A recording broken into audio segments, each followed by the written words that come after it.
Girls 50% ఉంటారు. ఒకటే toilet మొత్తం, దానికోసం పెద్ద క్యూ ఉంటుంది. ఆ క్యూ ఫోటో కూడా మీకు పెట్టారు. కాబట్టి మీరు చెప్పిండ్రు, మరి అది వర్క్ స్టార్ట్ అయిందా లేదా? అది ఈడబ్ల్యూఐడిసి వాళ్ళు టేకప్ చేయమని చెప్పాం సార్. ఇమీడియట్ గా శాంక్షన్ కూడా నేను ఆల్రెడీ నా సైడ్ నుంచి ఇచ్చాను. Irrespective of the amount work start చేసేసేయండి అని చెప్పాము.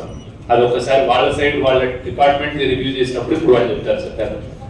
ఈడబ్ల్యూఐడిసి స్టార్ట్ చేసిన బాయ్స్ కి గర్ల్స్ కి ఈవెన్ ఫ్యాకల్టీ కూడా లేదు. తీసుకోవడం కాదు, మన కంప్లీషన్ ఆఫ్ టైం చెప్పాలి. మీరు ఈ టైంలో కంప్లీట్ చేస్తారని చెప్పి ఆ టైంలో కంప్లీట్ చేసి 2 months లో చేస్తాం. 2 months అండి. స్లాబ్ చేయాలి సార్. మన ఫుటింగ్స్ కాలమ్స్ తీసుకుంటున్నాం సార్. ఓకే. దాని నుంచి స్లాబ్ చేసి 2 మీరు months. పుషప్ చేయండి. 2 months లో నేను వెంటనే నేను మాట్లాడినా అన్ని నడుస్తున్నారు కాబట్టి మీరు వెంటనే స్పీడ్ అప్ చేయండి. చేస్తాం సార్. 2 months లో కంప్లీట్ చేసి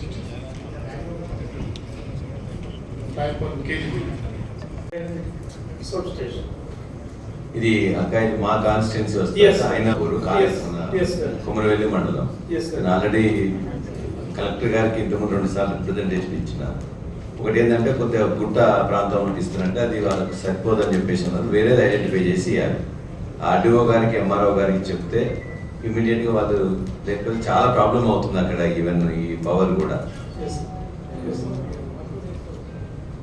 చాలా లేదు. ఇప్పటికి 2 months నుండి నేను అడుగుతూనే ఉన్నా. లాస్ట్ మంత్ కూడా రిప్రజెంట్ చేసిన, అంతకుముందు రిప్రజెంట్ చేసిన. కోఆర్డినేట్ చేసుకోండి. అట్లనే ఇప్పుడు 200 యూనిట్ల విద్యుత్ ఎంతమందికి?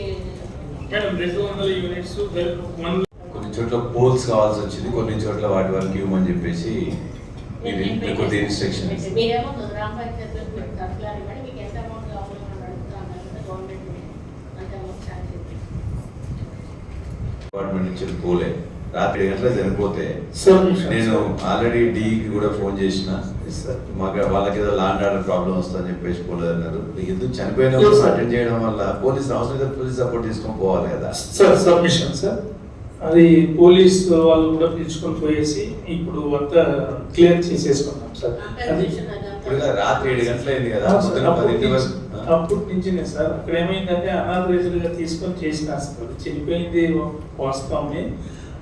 మా డిఈఏ వాళ్ళంతా అక్కడ పోతే ఏమంటే బికాస్ ఆఫ్ పోలీసు వాళ్ళతో మాట్లాడిపోతే ఇప్పుడు పోదని ఆగండి, మార్నింగ్ ఇది చేసుకుంటాం అట్లా అని చెప్పారు.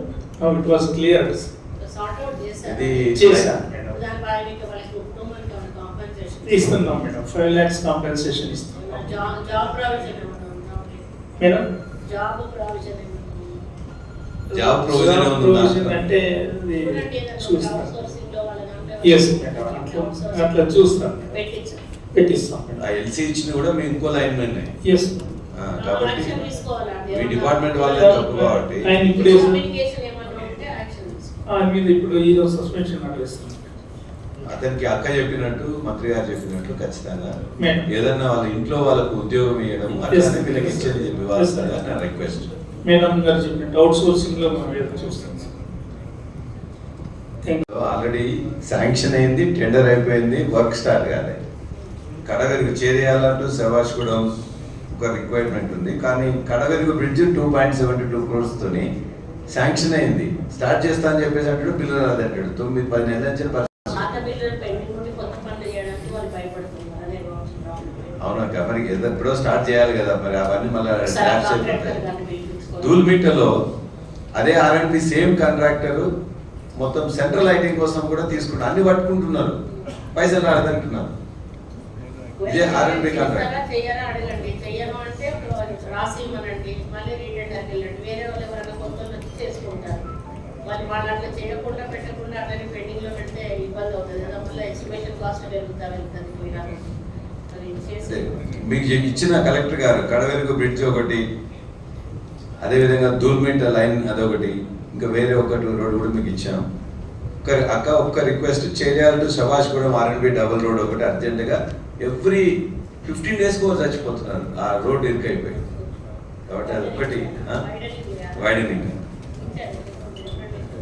మీకు ఇస్తున్నారు. జర్నలిస్టులది ముఖ్యమంత్రి గారు స్పెషల్ దృష్టితో చూస్తూ ఉన్నారు. అన్ని చోట్ల కూడా జర్నలిస్టులకు తప్పకుండా ప్రాధాన్యత ఇవ్వాలనేది మాకు కూడా ఉంది. ఇక్కడ జర్నలిస్టులను కూడా మేము ప్రత్యేక దృష్టితో చూస్తాము. కాకపోతే నెంబరింగ్కి వచ్చినప్పుడే కొంత ప్రాబ్లం అవుతా ఉంది. ఎందుకు అని అంటే కొన్ని అంటే వాళ్ళకి అక్రిడేషన్ ఏదో సమ్ కార్డ్స్ ఉంటాయి, అట్లా ఉన్న వాళ్ళు కాకుండా లేని వాళ్ళు అడిషనల్గా ప్రైవేట్ యూట్యూబ్ ఛానల్స్ అవి చాలా పెద్ద మొత్తంలో వాళ్ళ సంఖ్య చూపిస్తుంది. కాబట్టి మేము వాళ్ళకే వదిలేస్తూ ఉన్నాం. మొన్న మా హన్మకొండలో కూడా అదే ప్రాబ్లం వస్తే సేమ్ హౌసింగ్ మినిస్టరే ఉన్నారు కాబట్టి ఆయనే చెప్పారు, మీరు ఒక లిస్ట్ ఫైనల్ లిస్ట్ తోటి మా దగ్గరికి రండి. అక్కడ రాజశేఖర్ రెడ్డి గారు ఉన్నప్పుడు మాకు అలాట్మెంట్ కూడా జాగా ఇచ్చారు, ఇక్కడ వీళ్ళకి సైట్స్ ఇచ్చారో లేదో మా కలెక్టర్ గారు మీరు ఆ లిస్ట్ అనేది ఒకటి ఫైనల్గా ఒక గైడ్లైన్స్ ప్రకారం లిస్ట్ ఫైనల్ చేయండి, ఎంతమంది అవుతారో చూడండి, అంతమందికి మనం డబుల్ బెడ్రూమ్ ఇల్లు కేటాయించడం ఏదో ఒకటి నిర్ణయం అయితే తప్పకుండా తీసుకుందాం. వాళ్ళకి ఇవ్వాల్సిన అవసరం అయితే ఉంది, అది ఇచ్చేదానికి ఎక్కడ కూడా వెనక్కి దక్కేది లేదు. అది అందులో వాళ్ళకు ఇబ్బంది లేకుండా ఒక యూనిటీ మీద వాళ్ళు ఒక లిస్ట్ ప్రిపేర్ చేసి ఇవ్వాలి. ఎందుకంటే యూట్యూబ్ ఛానల్స్కి వెళ్తే చాలా కష్టం అవుతుంది, అవి చాలా లెక్కలేనని ఉంటాయి.